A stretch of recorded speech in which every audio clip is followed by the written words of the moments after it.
Well, that will easily take us an hour. Yeah. Well, we'll see if we can get through it quicker than that.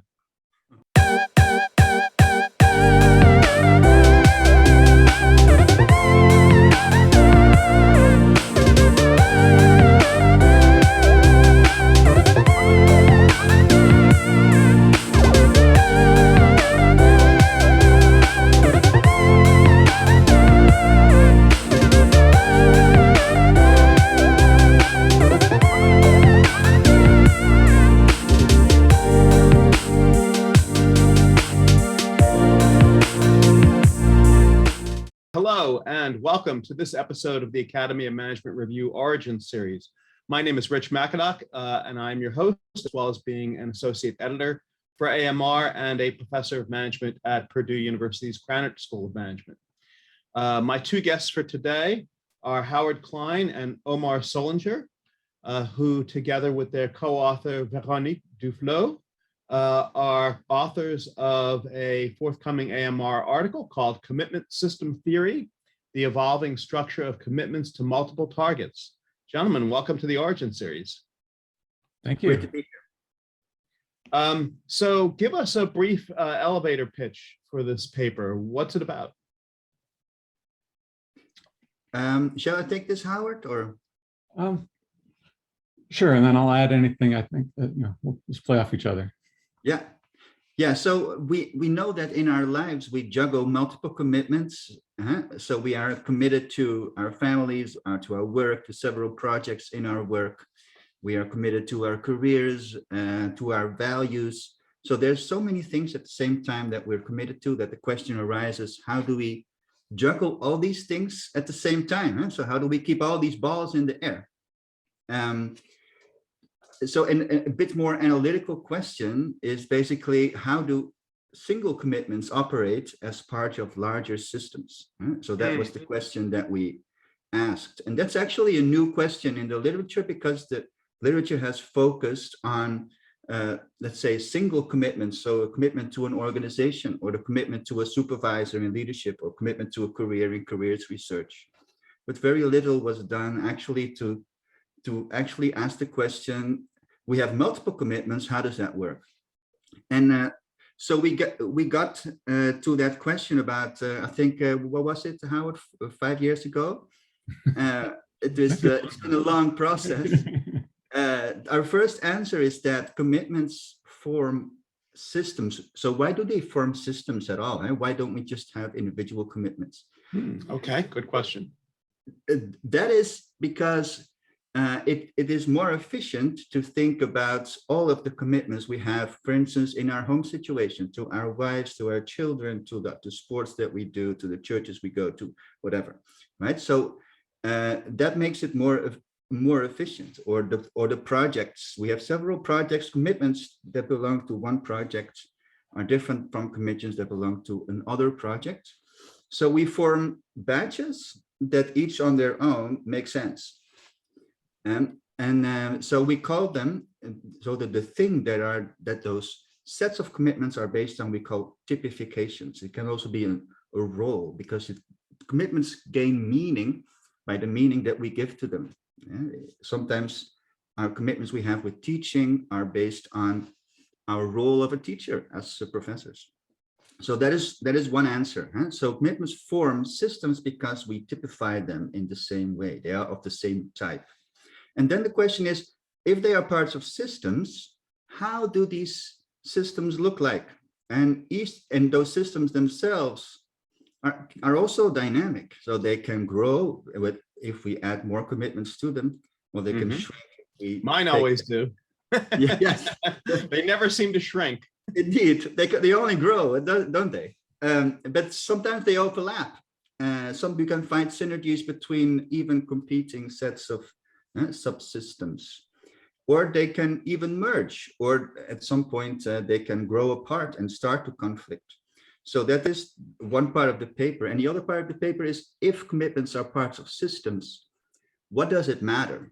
And then we ask the question, if you, for instance, have a central commitment in a system that's different, it will behave dynamically to, for instance, to disruptions differently than peripheral commitments. Or if you have a tight and coupled system, then you respond to shocks in a different way than if those commitments are in a loosely coupled system.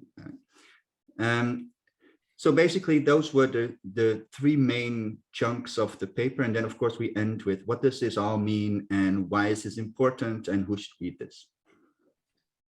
Okay, great. So let me just ask you to dig a little deeper into the paper and what it means. I'll share my screen so we can see your figure 4, where you kind of summarize and gather together all of the different ideas in the paper. Can you maybe talk us through this figure a little bit and what it means, what all the different parts mean? Yeah. How do you want to take over, or shall I do it? So this figure kind of summarizes everything we put forth in the paper, right? So we kind of walk through each of our propositions and how those propositions are related in the summary figure.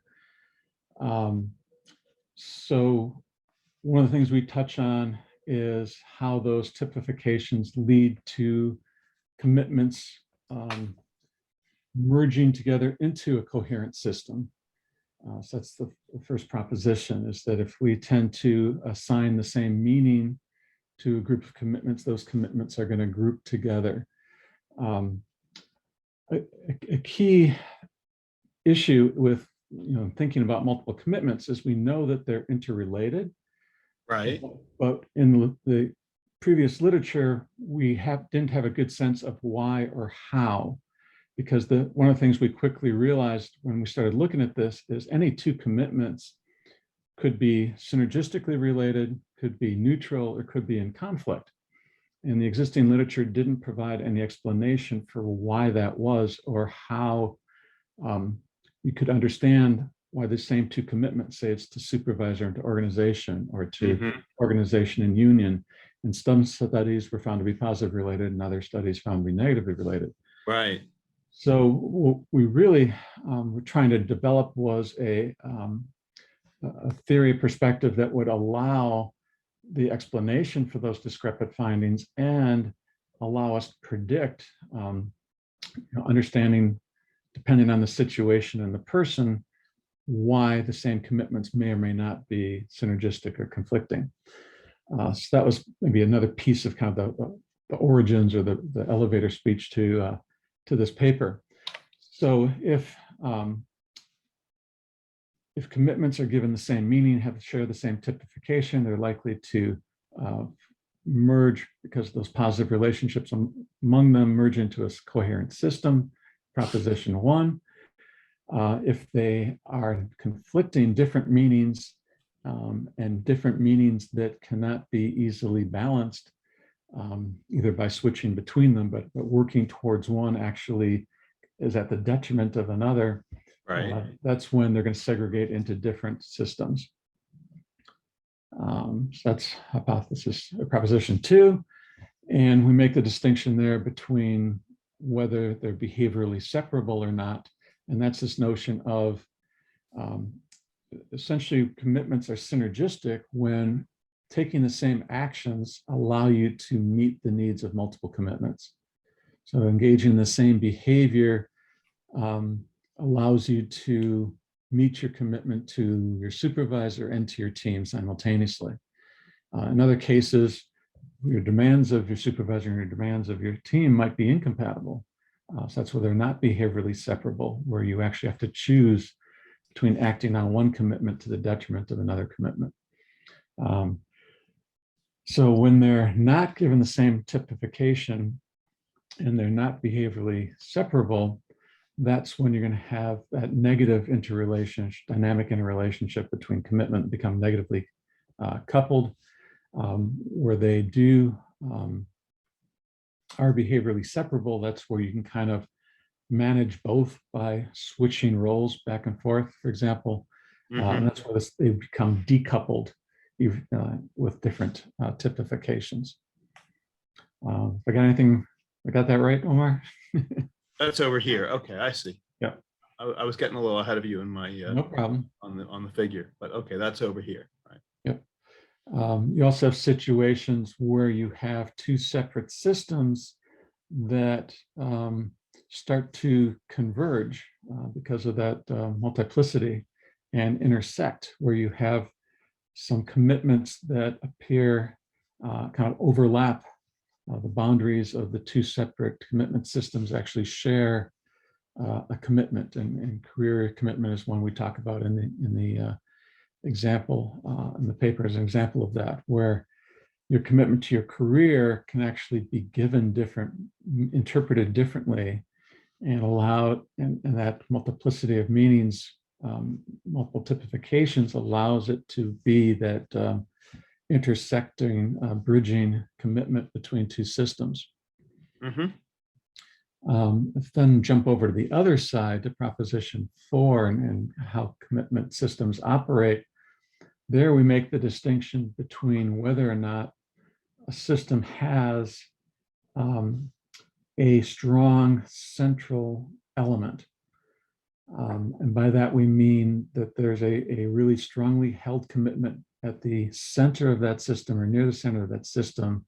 It's very self-central to that person. And when that's the case, you have a very centralized system, and the commitments in that system are kind of all driven by and kind of orbit around that central commitment. In other cases, you don't have that strong central commitment, and the commitments within that system are then more loosely coupled to each other. They're not all kind of connected by that strong central force. So that brings in system concepts of compactness and centralization. And those things matter because when there is a disruption, when there's a change in the environment or something happens to the person, those systems are going to react differently if there's that strong central commitment, or if the system is very compact. And by compact, we mean that all of the commitments are very tightly coupled, very highly interrelated versus only loosely interrelated. And on the other side, if a system is kind of, you have these intersecting systems, that also affects how it might respond to changes in the environment. They could break back apart, or they could further merge together, depending on how the person's typifications of those commitments change based on what is going on in their lives or in the environment. So I think at a very high level, that kind of summarizes the figure. Okay, well, so there's a lot going on there, a lot of different moving parts in this framework. Who would benefit most from reading this paper? Who's the target audience for this paper? Who should read it? So I think anyone interested in understanding individuals or teams and their behavior in organizations would have an interest in it, because commitments, one of the really interesting things about commitments and why they've been studied so frequently is they're so central to understanding people's motivation, how workers choose to direct their efforts and how much effort they give. So I think anyone interested in predicting behavior of individuals or teams would have an interest in reading this. I think it's also relevant for more macro researchers because commitments can provide the micro foundations for topics that are of interest to them. That makes sense. That makes sense. So we do call this the AMR Origins series because we are interested in the origins of the projects. You know, with the subtitle of the series is "Where Does Theory Come From?" Right. And we do this as a service to researchers who may never have contemplated writing a theory paper and don't know how to start. And so we like to provide them with at least some examples or exemplars of how others have done it, how the path that others have walked towards creating a theoretical contribution. So how did this project get started for you? Yeah, it actually dates back to 2014, where Omar and I had lunch together at the end of the 2014 Conference on Commitment, which is something I organize and host here at Ohio State. And our initial interest was in trying to better understand the relationships among all the different commitments that people have when they're being studied. As Omar mentioned, commitment to organization, to goals, to unions, to teams, to career, and trying to develop a good organizing framework for thinking about those different commitment targets, the different things at work to which people can be committed. And what we quickly realized is that there's no simple way to create that typology or framework, because as I said, any two commitments might be synergistic, neutral, or conflicting depending on the person or situation. So that's what kind of launched our quest to try and develop a theory that would help us better understand that. So we began working on that, and it was kind of back and forth for a couple of years, and then we were presenting our ideas at another conference, an incubator commitment conference, where we had used kind of the solar system as just an analogy to how different commitments can influence each other, and that you can't understand the orbit of the Earth without taking into account the gravitational pull of the other planets. And in the audience was our third author, Véronique, who happened to have a PhD in physics, in addition to having a career change and now studying organizational behavior. And she pointed out that we could do more than just treat that physics as an example. We could actually use established theory and techniques in physics to model commitments and how they interact. So that's, I think, what really launched the paper towards its current configuration. Omar, anything to add to that background? Yeah, and of course we started with more cursory ideas of commitment salience and maybe changes in environment and the person. So what makes one commitment and what makes one want to juggle two separate commitments? But at some point I had a talk also with a colleague, and he said, I generally base my commitments on a central idea. And then that was really a aha. And that started with me that started us on this whole thinking trajectory of maybe there's some kind of a gravitational system that commitments are pulled toward each other, and maybe there are even multiple planetary systems in our lives, so to speak, multiple subsystems. And this was basically then the logic that we took to the conference, and there we met Véronique, who was able, with all of her toolkit, to really give this some extra conceptual tools. And of course then we had to integrate all of the knowledge that comes from physics, which is great, with our intuitions and theorizing and imagination of how commitment systems might work.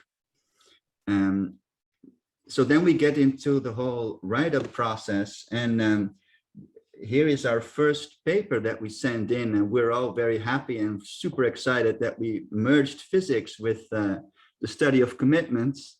And then the reaction of the reviewers was, yeah, we like the idea that we need to study multiple commitments, but we don't like physics. That was the core of the idea. It was a bit too far off, and I can remember a paper of Ockhuizen and Bonardi in 2011 that this is actually a very common comment. If you try to bridge multiple lenses that are far away from each other, so different assumptions and basically different phenomena, you try to relate them to one another. The question is always why this, why not something closer? So this was our way of thinking about this. Is we still think that the physics makes sense because it is a great toolkit, but what we need, of course, is an overarching framework that helps us explain why we need physics. And that was the general system theory, because commitments are part of larger systems. Right. And the principles that we were taking from physics are consistent with the same principles in general systems theory. Sure. I think part of the issue was the reviewers were a little bit, aghast that they're not going to have to learn physics in order to study commitments, which is understandable. We weren't too keen on that ourselves. But so that we came to the realization that we could essentially still make the same arguments, but couch it in terms of general systems rather than physics. And general systems is already in the management literature, so it was much less of a leap for readers and reviewers to have to. Shorter walk, yeah. Yeah. Didn't have to cross the whole solar system to get there. Yeah, and as you were describing this, I was thinking it is so interesting how our theories can change according to the metaphors that we have in mind. You mentioned you were using the metaphor of gravity, but if you had shifted it only slightly to use the metaphor of electromagnetic forces, you would have had to think about both attraction and repulsion, right? Where things could not only pull together, but push apart. So I actually had that in an earlier version. Okay, so that's the conflict they're pushing apart, and when they're in synergy, they're pulling towards each other. There are a lot of things that were in earlier versions that didn't make it in the final version. Obviously, that always happens on theory papers. So what made this project interesting enough for you to want to devote your time and effort and attention to it? Yeah, for me, of course, it was kind of the adventure of the quest, that you ask yourself a question that, even though there's been decades of research on commitment, this question of how do we juggle multiple commitments at the same time was actually never really asked. And that, combined with the thrill of trying to combine this somehow with an idea of physics and gravity, really make this for me into an exciting, intellectual challenge. But of course, that was the main excitement. But then the actual write-up and the review process, where actually people said, nice idea, but we don't like physics, reinvent the paper again. Those experiences kind of challenged that initial excitement, but we kept many of the initial ideas actually until the end in the paper. Yeah, I think for me it's very much the same, right? So it was the fact that it's been realized since the 50s that people have multiple commitments. It's something you talk to anybody and they can easily relate to it in terms of the challenges of all the commitments they have and juggling them. And yet we didn't have a good answer in the literature. So that challenge of solving this problem that's been around for a long time, but not really successfully addressed was part of it. And I think for me, another part of it was the opportunity to work with Omar, whose work I've admired, but we hadn't written anything together before, collaborated before this. And then Véronique, and bringing in that completely different literature, right? So we had researchers in 3 different countries, 3 different native languages, and 3 different perspectives, and trying to merge all those was both, at times challenging, but also really rewarding to see it all come together. And I always like projects where I learn new things, and I learned a lot working on this project, both about physics and systems theories as well as commitments.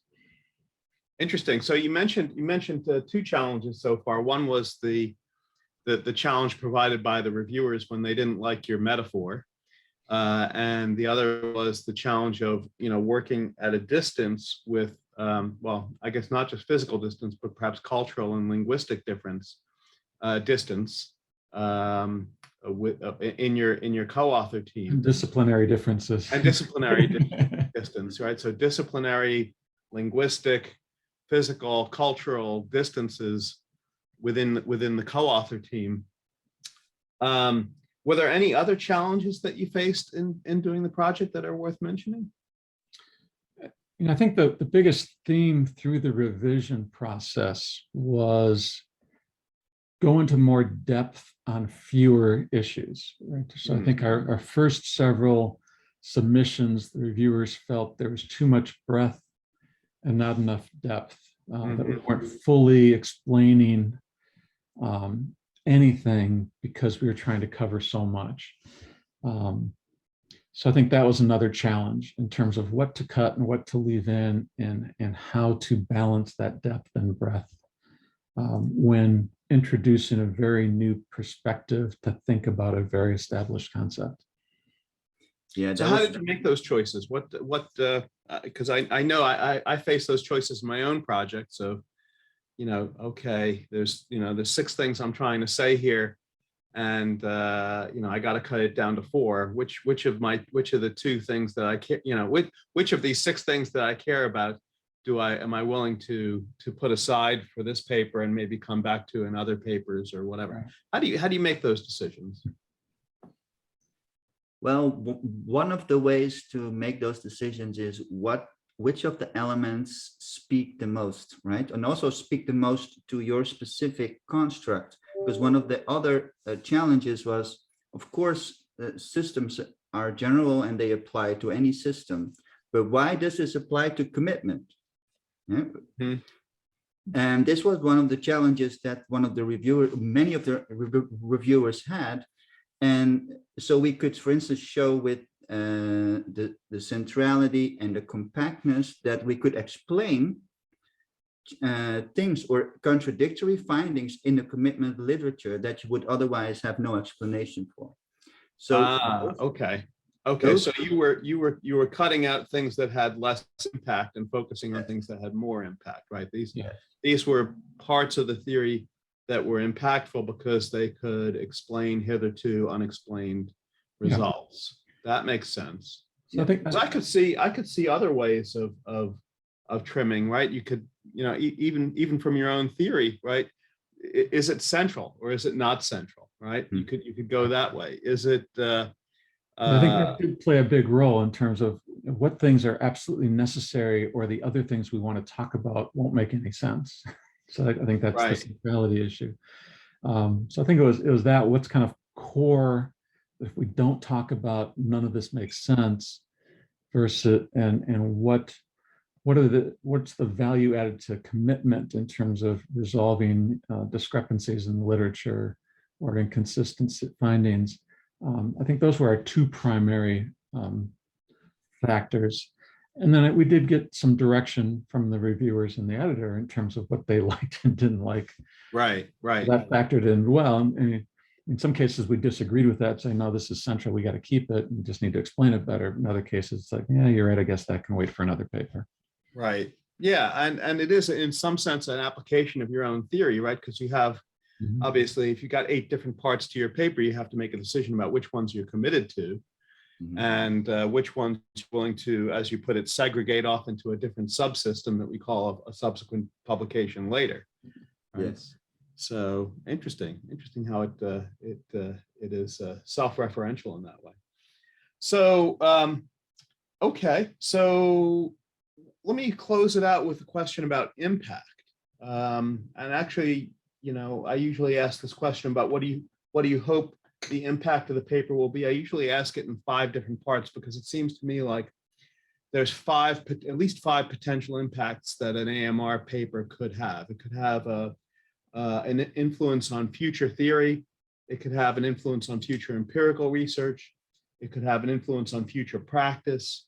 It could have an influence on future pedagogy, or in some cases, it could even have an influence on future policy.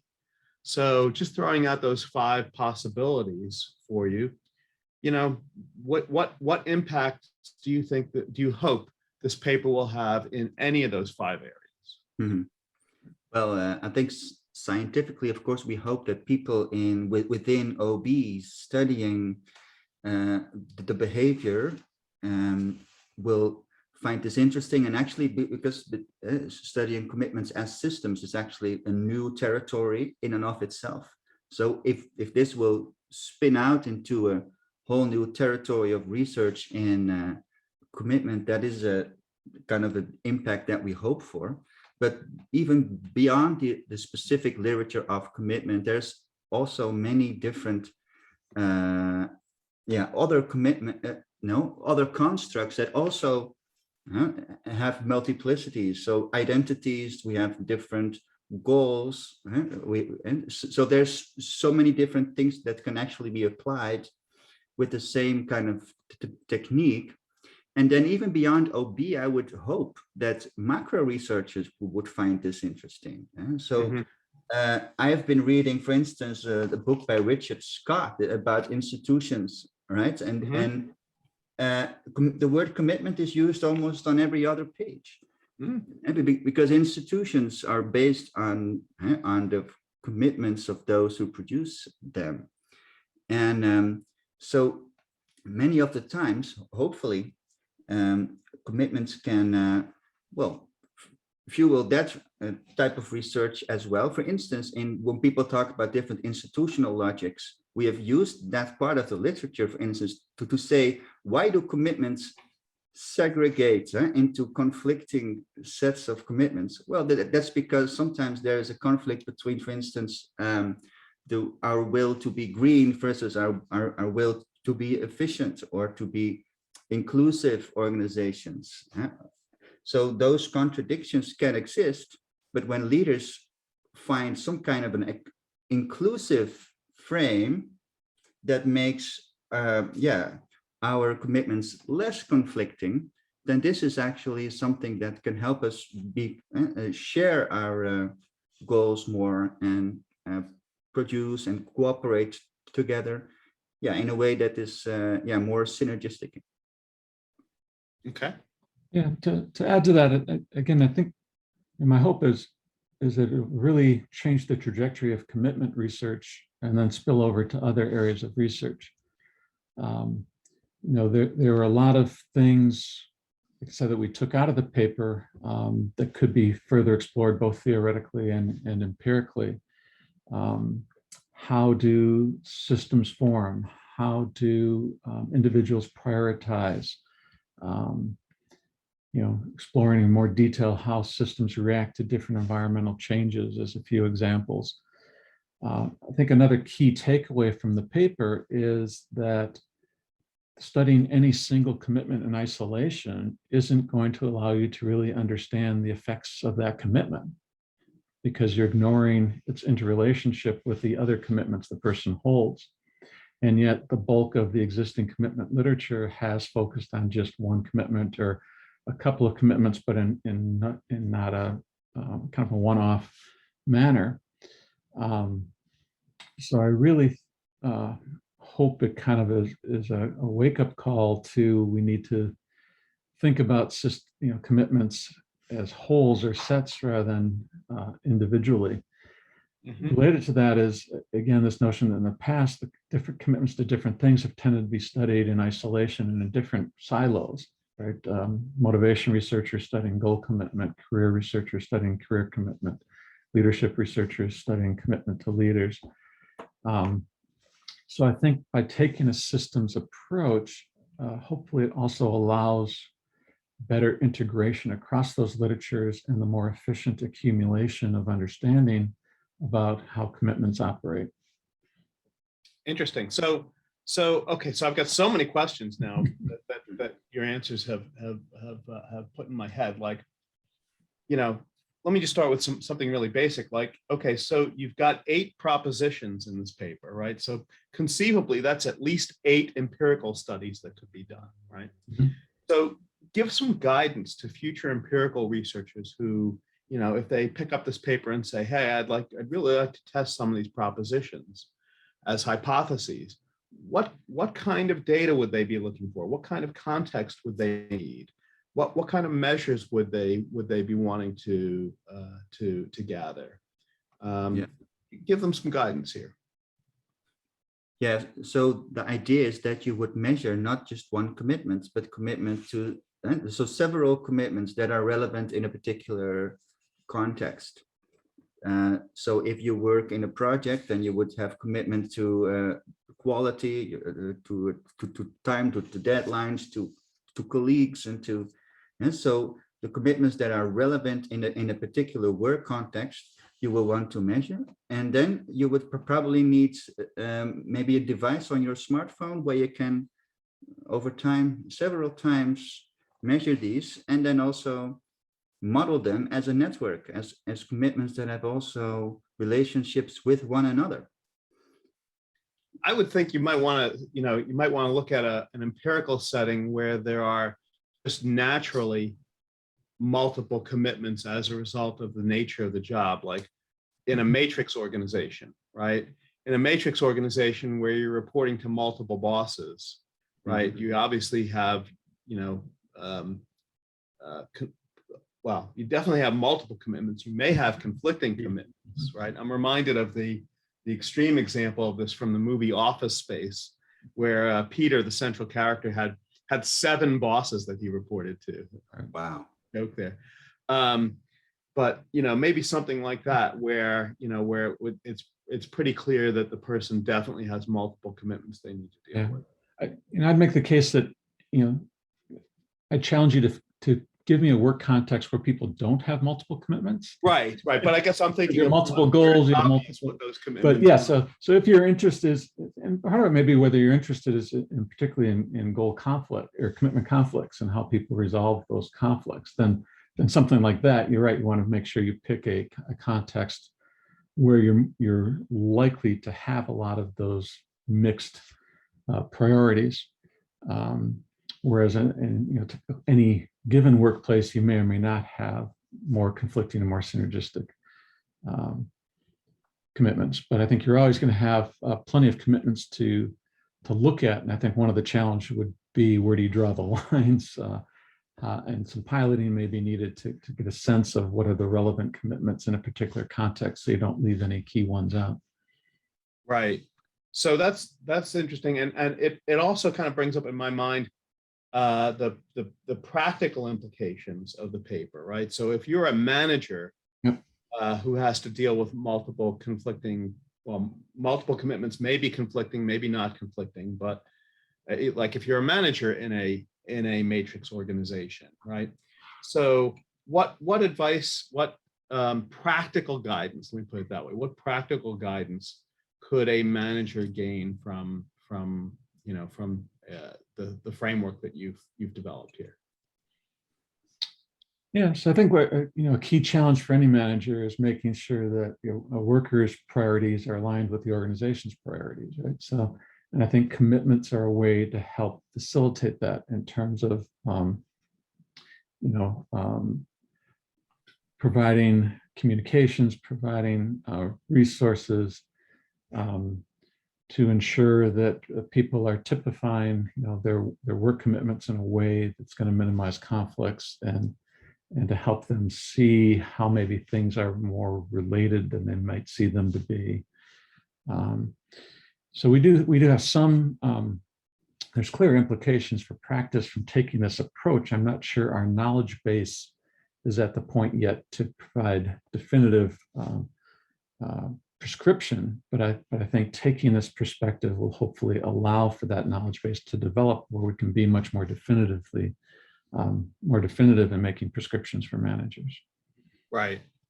So the other thing, I mentioned earlier about the potential impact on future policy, and it does occur to me that a lot of public policies are intended to influence individual behaviors, whether those are things like saving for retirement, making good health choices, those kinds of things.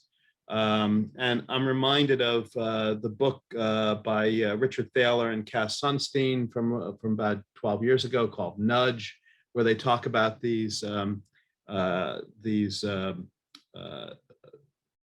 policies, right? And the subtitle of the book, it's Nudge: Improving Decisions About Health, Wealth, and Happiness, right?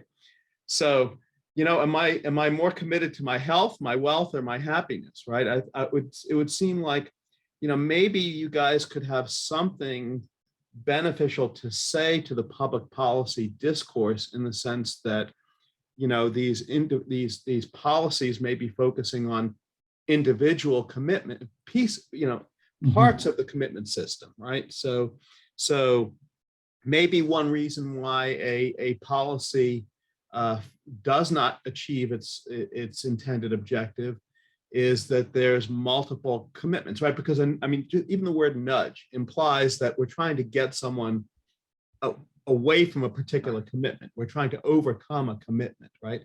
So maybe part of the challenge in trying to get someone to overcome one commitment is that it would conflict with some other commitment, right? So it just seems to me like maybe the public policy discourse may have this fragmented where they're looking at one commitment at a time, and maybe they would benefit by looking at the broader cluster or constellation or system of commitments in terms of framing and designing their policy interventions. What do you think? Yeah, I think definitely framing can help to to circumvent our conflicting commitments. I'm thinking, for instance, of a situation where our green commitments easily conflict with our corporate commitments for efficiency and making money. But there's a great example of a leader. It was the leader of Interface who said, actually they can combine. So as if a leader can find a frame that synthesizes them, for instance, he said, actually by not polluting and by not wasting so much, we actually also save costs. So it is not necessarily that the two things bite each other. So leaders can really help to provide a frame, or let's say a common ground, where commitments that would otherwise conflict now get a new meaning. So be green in order to save cost. And then what you would see is then the conflicting commitments start to merge into one system where all those commitments that were previously negatively coupled now are suddenly synergistic. And this is also the creativity of a particular leader finding ways to to combine previously negatively coupled elements. Yeah, I think maybe a second way that our work can help is in terms of making a certain commitment system more salient than another system. Mm-hmm. Right, so we've talked up in the paper about how our commitments kind of generally fall into these different subsystems, but we're not acting on all of our commitments at once. And some systems operate kind of subconsciously, and others are brought to consciousness depending on what's going on and what's salient at a particular point in time. So in addition to kind of framing and providing typifications that can help merge potentially conflicting commitments together, another way for policymakers to maybe nudge behavior is by making a certain system more salient than another system. Right. So here's just to show, here's the book I was referring to earlier. So just encourage you guys to think about what a revised version of this book might look like if it took into account the multiplicity of commitments that people that you're trying to nudge people about, right?